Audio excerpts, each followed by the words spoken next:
الفل عليكم جميعا.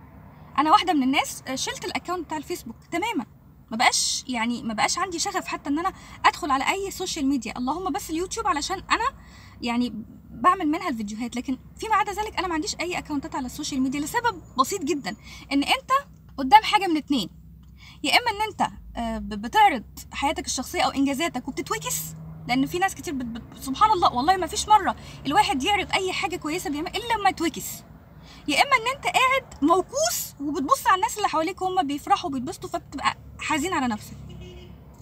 طب يعني الوضع ده اصلا يعني ايه الحلو في كده؟ معرفش، حاجه يعني كده ملهاش اي 30 لازمه بالنسبه لي.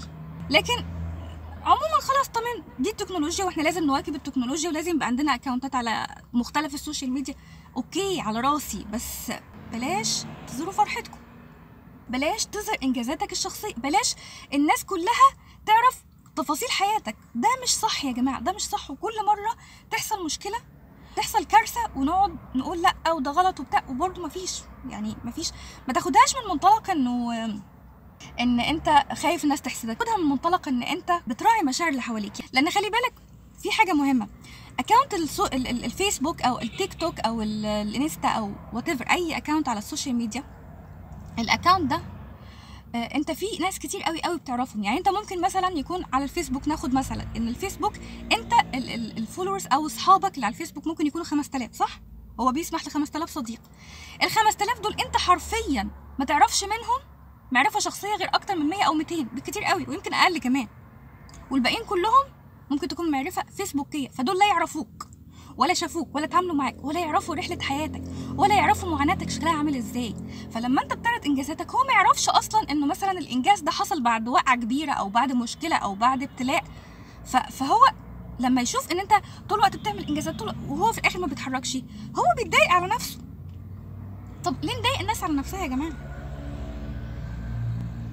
برضو يعني ده رأيي الشخصي، انا ما بلزمش حد باي شيء، كل واحد حر يعمل اللي هو عايزه، ولكن انا بقول ان ده مش صح، ضد سلامة المجتمع. احنا كمجتمع ده ضد سلامة المجتمع، ده بيعمل ضغينة مجتمعية. انا مش عايزة اقول كلام كبير ومكعبل، بس حقيقي في ضغينة مجتمعية، في كل واحد حاسس انه لا ده احسن ولا ده بيعمل وده مش عارفة بيلبس ايه وبيسافر يروح فين، ودي مخطوبة ودي متجوزة ودي عندها ولا.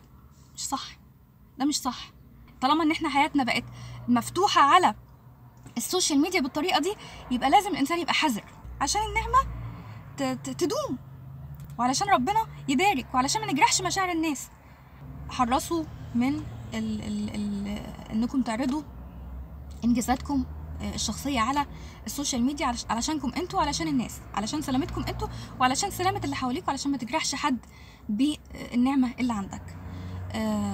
ميرسي، واشوفكم في فيديو جديد، وما تنسوش تعملوا لايك وشير وسبسكرايب، وباي باي.